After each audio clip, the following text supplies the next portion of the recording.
तो बच्चों इसके आगे देखेंगे हम लोग कि जो मेंस्ट्रुअल साइकिल है उसके 3 स्टेप्स हैं, कौन कौन से? Menstrual phase, follicular phase, post ovulatory phase. इस फॉलिकुलर के 2 फेज होते हैं, प्री ओव्यूलेटरी एंड ओव्यूलेटरी। ठीक है, अब एक एक करके सबको देखते हैं। सबसे पहला है बेटा मेंस्ट्रुअल फेज, इसके बारे में समझिए। ये पहले से 5वें दिन तक चलता है, ये वाला छठे से 13वें दिन तक चलता है, ये 14th डे केवल एक ही दिन का है, ये 15 से 28th डे तक चलता है। तो टोटल साइकिल 28 दिन की बताई थी, उसी के बारे में हम लोग बात करेंगे। सबसे पहले ये देखिए, ड्यूरेशन पहले से 5वें दिन तक चलेगा। इस समय पर प्रोजेस्टेरोन हार्मोन की कमी हो जाती है। अब ये हार्मोन की कमी होगी तो उससे क्या होगा?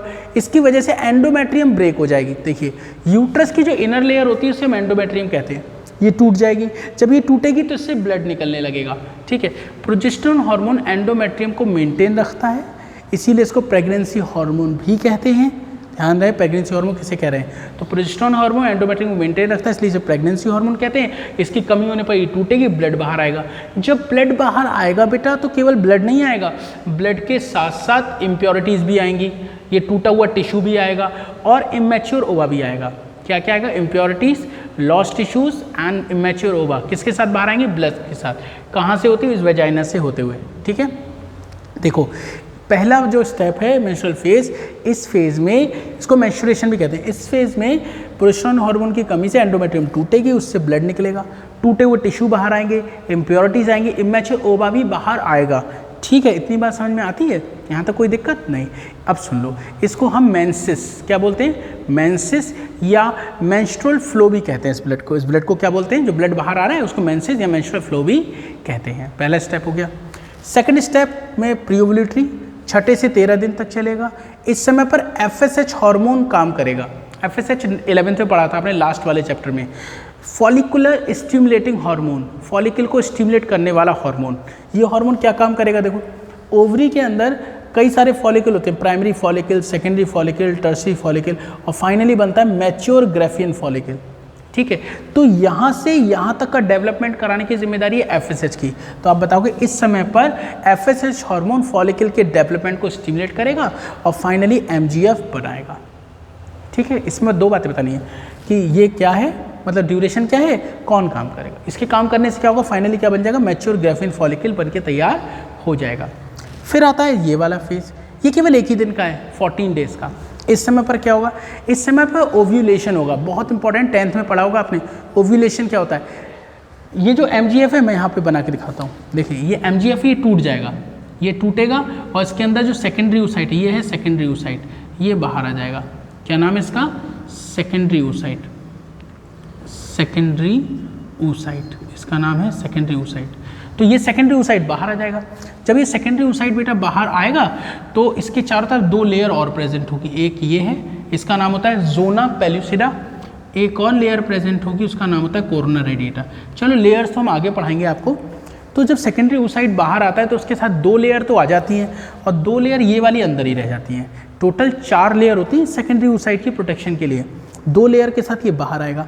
ये बाहर आके कहाँ चला जाएगा? भाई देखो, ये ओवरी है, इसी से ही तो ये सेकेंडरी oocyte बाहर आया है और ये बाहर आके चला जाएगा फैलोपियन ट्यूब के अंदर। नहीं आया समझ में? आप बताओगे ओव्यूलेटरी फेज में ये 14th डे का होता है।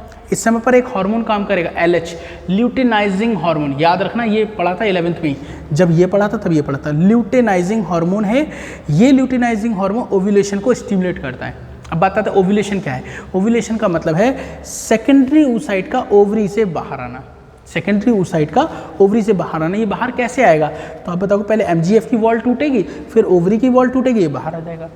ठीक है, ये बात समझिए। जैसे ये बाहर आएगा, ये ओवरी दोबारा से रिपेयर हो जाएगी। ये बाहर आके कहाँ पहुँचेगा? फैलोपियन ट्यूब के अंदर चला जाएगा। इतनी बात समझ में आ गई?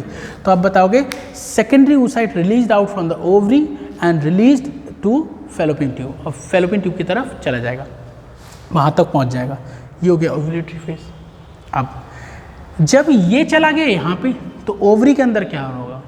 ओवरी के अंदर ये जो 2 लेयर बची हैं, ये जो MGF की 2 लेयर बची हैं, इनका नाम होता है थीका और मेम्ब्रेनस ग्रेन्युलोसा। नाम बाद में पढ़ लेंगे। तो ये 2 लेयर है, ये एक स्ट्रक्चर बनाएंगे येलो कलर का, इसका नाम होता है कॉर्पस ल्यूटियम। इसका नाम होता है कॉर्पस ल्यूटियम कहते हैं। येलो कलर का होता है। ये एक तरह की टेम्पररी एंडोक्राइन ग्लैंड है। टेम्परेरी क्यों? क्योंकि केवल साइकिल के टाइम पर बनती है फिर खत्म हो जाती है। एंडोक्राइन क्यों? क्योंकि हार्मोन बनाती है। कौन सा हार्मोन बनाएगी? एक बनाएगी एस्ट्रोजन। क्या बनाएगी? एस्ट्रोजन। एक बनाएगी प्रोजेस्ट्रॉन, जो ऊपर अभी ये पढ़ा था, और एक पढ़ाएगी रिलैक्सिन। ठीक है, ये corpus luteum temporary endocrine gland है, येलो कलर का है और ये 3 हार्मोन बनाता है। ठीक है, तो जब ये बाहर चला गया तो ओवरी के अंदर क्या बन गया? कॉर्पस ल्यूटियम, और ये यहाँ चला गया। अब सेकेंडरी oocyte यहाँ पर स्पर्म का इंतजार कर रहा है। किसका इंतजार कर रहा है? स्पर्म का। अगर फीमेल सेक्स करेगी तो स्पर्म यहाँ से होते हुए अंदर आएगा, स्पर्म यहाँ से होते हुए अंदर आएगा फैलोपियन ट्यूब में। ठीक है, और स्पर्म इससे आके टकराएगा, इसको बोलते हैं स्पर्म का पेनिट्रेशन। अगर फीमेल सेक्स करती है, स्पर्म अंदर आते हैं, वो इस सेकेंडरी oocyte को पेनिट्रेट करते हैं, तो ये सेकेंडरी oocyte ओवम में बदल जाएगा। ओवम और स्पर्म का फ्यूज़न होगा, जाइगोट बन जाएगा। मतलब वो क्या हो जाएगी? प्रेग्नेंट हो जाएगी। अगर फीमेल सेक्स करती है तो स्पर्म इससे होते हुए यहाँ तक आएगा, स्पर्म सेकेंडरी oocyte को पेनिट्रेट करेगा, वो ओवम में बदलेगा, स्पर्म ओवम का फ्यूज़न होगा, जाइगोट बनेगा। मतलब वो क्या हो गई? प्रेग्नेंट। ठीक है, अगर फर्टिलाइजेशन हो जाता है, क्या हो जाता है बेटा? फर्टिलाइजेशन। स्पर्म ओवम के फ्यूजन को बोलते हैं फर्टिलाइजेशन। अगर फर्टिलाइजेशन हो जाता है तो ये कॉर्पस ल्यूटियम तब तक बना रहेगा इस ओवरी में जब तक चाइल्ड बर्थ ना हो जाए। और अगर फर्टिलाइजेशन नहीं है तो मान लो ये कोई जरूरी थोड़ी फीमेल सेक्स करे। अगर फीमेल सेक्स नहीं करती है, तो कॉर्पस ल्यूटियम साइकिल के आखिरी दिन मतलब 28वें दिन खत्म हो जाएगा। ठीक है, और ये खत्म हो जाएगा, अंदर जो ये सेकेंडरी oocyte है ये इमेच्योर ओवा की फॉर्म में बेकार हो जाएगा। ये बेकार हो जाएगा, इसको बोलेंगे इमेच्योर ओवा। फिर से सुन लो, अगर स्पर्म आ गया, फर्टिलाइजेशन हो गया, तो कॉर्पस ल्यूटियम 9 मंथ तक बना रहेगा। अगर स्पर्म यहाँ पर नहीं आया तो ये इसे फ्यूज नहीं करेगा, सेकेंडरी oocyte बेकार हो जाएगा, 24 घंटे बाद बेकार हो जाता है। अगर सेकेंडरी oocyte क्या हो जाएगा? बेकार हो जाएगा। और ये जो सेकेंडरी oocyte है ये फिर इमेच्योर ओवा कहेंगे, तब इसको क्या बोलेंगे? इमेच्योर ओवा।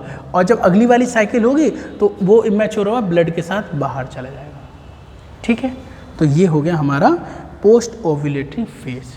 ठीक है, तो इस वीडियो में इतना ही, इसके आगे हम नेक्स्ट वीडियो में देखेंगे। थैंक यू सो मच बच्चों।